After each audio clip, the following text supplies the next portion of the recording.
بسم اللہ الرحمن الرحیم۔ تمام دیکھنے اور سننے والوں کو میرا سلام۔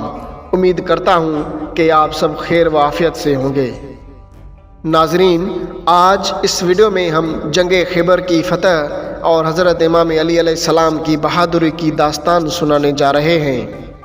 داستان سننے سے پہلے ایک گزارش ہے کہ اگر آپ پہلی بار ہمارے چینل پر آئے ہیں تو چینل کو سبسکرائب کریں اور ساتھ ہی لگے بیل آئیکن کو پریس کر دیں تاکہ اس طرح کے تاریخی واقعات اور داستان بر وقت آپ تک پہنچتے رہیں۔ حضرت امام علی علیہ السلام کی صفات اور خصوصیات میں سے شجاعت اور بہادری اعلیٰ کردار والی خصوصیات ہیں۔ آپ علیہ السلام کی بہادری کے کارناموں سے تاریخ کے اوراق بھرے ہوئے ہیں۔ آپ علیہ السلام نے قربانی اور بہادری کے ایسے جوہر دکھائے جن کا مثال اور مقابلہ کوئی بھی پیش نہیں کر سکا۔ آپ علیہ السلام لڑائیوں میں انتہائی ہوشیار رہتے تھے اور بہت اچھے سے مقابلہ کرنا جانتے تھے۔ یہ ممکن ہی نہیں تھا کہ آپ کا دشمن آسانی سے آپ پہ وار کر کے آپ کو زخمی کر سکے۔ ہجرت کے 7 سال بعد اور محرم کی آخر میں خیبر کی جنگ کا واقعہ ہوا۔ یہ وہ جنگ ہے جس میں شیر خدا حضرت امام علی علیہ السلام کی بے مثال شجاعت اور اللہ تعالیٰ کے رسول حضرت محمد مصطفیٰ صلی اللہ علیہ وسلم کے پاس جو مان و مرتبہ تھا وہ دنیا کے سامنے آ گیا۔ اللہ تعالیٰ کا یہی فیصلہ تھا کہ خیبر کا قلعہ جس کی جنگی، فوجی اور جغرافی کے لحاظ سے بہت بڑی اہمیت تھی وہ حضرت امام علی علیہ السلام کے ہاتھ سے فتح ہو۔ خیبر کا علاقہ مدینۃ المنورہ سے شمال کی جانب ہے اور وہ مقام یہودیوں کا مرکز تھا۔ وہاں پہ یہودیوں کے مضبوط قلعے تھے اور ان قلعوں کو فتح کرنا کسی کے بس کی بات نہیں تھی۔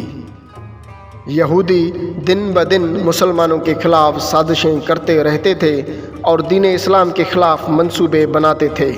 وہ لوگ اس لیے بھی منمانی کیا کرتے تھے کہ خیبر جنگی لحاظ سے بہت زیادہ مضبوط تھا اور اس پر کسی کا قبضہ کرنا بہت مشکل تھا، اور ان کے لشکر میں بہت زیادہ طاقتور سپاہی موجود تھے جن میں سب سے زیادہ طاقتور حارث اور اس کے بھائی مرحب تھے۔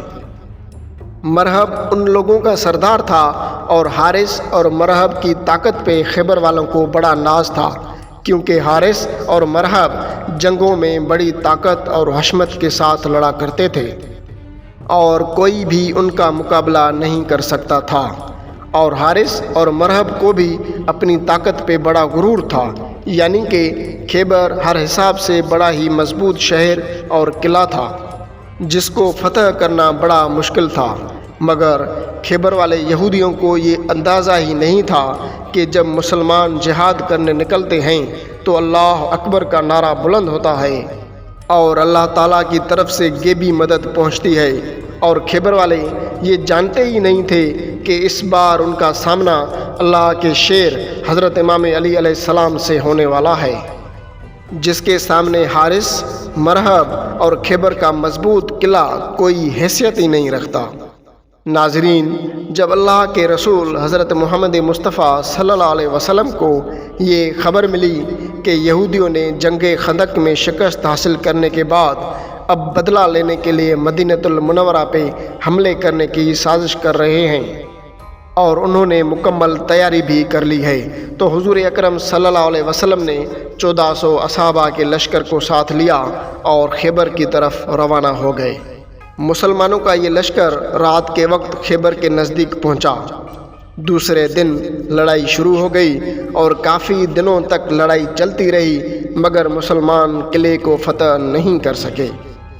جب مسلمان کافی دنوں تک یہودیوں سے لڑتے لڑتے تھک گئے اور قلعہ بھی فتح نہیں ہو پایا تو اللہ کے رسول حضرت محمد مصطفیٰ صلی اللہ علیہ وسلم نے فرمایا کہ کل میں ایک ایسے شخص کو جھنڈا دوں جس کے ہاتھ سے اللہ تعالیٰ ہمیں فتح نصیب فرمائے گا، کیونکہ وہ اللہ تعالیٰ اور اس کے رسول کا محبوب ترین بندہ ہے۔ وہ رات صحابہ کرام نے بڑی حیرانی کے ساتھ گزاری کہ کل صبح کو جھنڈا کسے ملنے والا ہے۔ جب صبح ہوئی تو سارے اسی امید اور تمنا سے حاضر ہوئے کہ جھنڈا ہمیں مل جائے گا۔ رسول اللہ صلی اللہ علیہ وسلم نے صحابہ سے پوچھا کہ علی کہاں ہے؟ صحابہ نے عرض کی حضرت امام علی علیہ السلام کی آنکھیں خراب ہو گئی ہیں اور وہ ہمارے بیچ موجود نہیں ہے۔ رسول اللہ صلی اللہ علیہ وسلم نے قاصد کو بھیج کے حضرت امام علی علیہ السلام کو بلوایا اور اس کی تکلیف زدہ آنکھوں میں اپنے منہ مبارک سے پانی نکال کے لگایا اور اللہ پاک سے دعا کی، اور پھر حضرت امام علی علیہ السلام کی آنکھیں بالکل ٹھیک ہو گئیں جیسے کہ کوئی تکلیف ہی نہ تھی۔ پھر رسول اللہ صلی اللہ علیہ وسلم نے اپنا جھنڈا حضرت امام علی علیہ السلام کے ہاتھ میں دیا اور فرمایا، اے علی تم بے فکر ہو کے جاؤ اور ان یہودیوں کو اسلام کی دعوت دو۔ پھر حضرت امام علی علیہ السلام خیبر کے قلعے کے دروازے کے سامنے آ کے کھڑے ہو گئے تو مرہب کے بھائی حارث قلعے سے باہر آئے اور مسلمانوں کو للکارنے لگے کہ کیا تم میں سے کوئی ایسا بہادر ہے جس میں مجھ حارث جیسے طاقتور انسان سے مقابلہ کرنے کی جرأت ہو؟ اس پہ حضرت امام علی علیہ السلام نے فرمایا، حارث میں رسول اللہ کا خادم علی ہوں اور تمہاری طرف اللہ اور اس کے رسول کے دین اسلام کا پیغام لے کے آیا ہوں، لہٰذا اسلام قبول کر لو اور مسلمان بن جاؤ تو تم ہمارے بھائی ہو، ورنہ مجھ سے مقابلے کے لیے تیار ہو جاؤ۔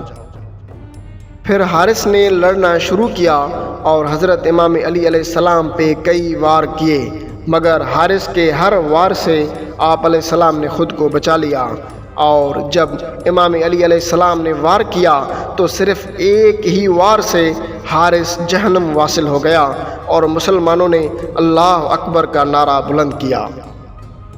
بھائی کی موت اور یہودیوں کی شکست دیکھ کے مرہب کا بہت برا حال ہوا اور وہ قلعے سے باہر آیا اور حضرت امام علی علیہ السلام کو کہنے لگا کہ کیا میرے بہادر بھائی حارث کو تو نے قتل کیا ہے؟ امام علی علیہ السلام نے فرمایا کہ میں نے تو اسے اسلام کی دعوت دی مگر اس نے خود ہی جنگ کو چنا، اگر وہ چاہتا تو اسلام قبول کر کے ہمارا بھائی بن جاتا، مگر اس نے ایسا نہیں کیا، اور مرحب میں تمہیں بھی وہی دعوت دے رہا ہوں کہ اسلام قبول کر لو اور ہمارے بھائی بن جاؤ۔ مرحب نے کہا میں تو مسلمانوں کے خون کا پیاسا ہوں اور خیبر والے جانتے ہیں کہ میں مرحب ہوں اور میں لوہے سے محبت رکھتا ہوں اور میں اتنا بہادر ہوں کہ جب تلواریں ٹکراتی ہیں تو میں کسی کو وار کرنے کا موقع نہیں دیتا۔ پھر حضرت امام علی علیہ السلام نے فرمایا کہ میں وہ ہوں جس کو ماں نے حیدر کے لقب سے نوازا اور میں اسی جنگلی شیر جیسا مضبوط اور طاقتور ہوں اور تم خود کو میرے وار سے بچا نہیں پاؤ گے۔ پھر ان دونوں کے درمیان مقابلہ شروع ہو گیا۔ آخرکار حضرت امام علی علیہ السلام نے بجلی کی طرح و شیر جیسی دھاڑ کے ساتھ مرہب پہ ایسا وار کیا کہ اس کا جسم 2 ٹکڑوں میں تقسیم ہو کے زمین پر گر پڑا۔ جب خیبر والوں نے اپنے سردار مرہب کو ایسے مرتے دیکھا تو ان کے حواس ختم ہو گئے اور قلعے میں افراتفری مچ گئی۔ پھر قلعے کے دروازے کو بند کر دیا گیا اسی خیال سے کہ قلعہ بہت مضبوط ہے اور مسلمان اندر کبھی بھی داخل نہیں ہو پائیں گے۔ حضرت امام علی علیہ السلام نے صحابہ کو حکم دیا کہ آگے بڑھو اور قلعے پہ حملہ کرو، اور آپ علیہ السلام بھی آگے بڑھے اور آپ علیہ السلام کو اتنا جوش اور حیرت انگیز طاقت آ گئی کہ آپ نے قلعے کے دروازے کو زمین سے اکھاڑ پھینکا اور مسلمانوں نے اللہ اکبر کا نعرہ بلند کیا اور قلعے میں داخل ہو گئے۔ اسی طرح سے مسلمانوں نے خیبر کے قلعے کو فتح کیا اور یہودیوں کو شکست دی۔ ناظرین، اگر آپ کو ہماری یہ ویڈیو اچھی لگی ہو تو ویڈیو کو لائک کریں اور چینل کو سبسکرائب کریں۔ شکریہ۔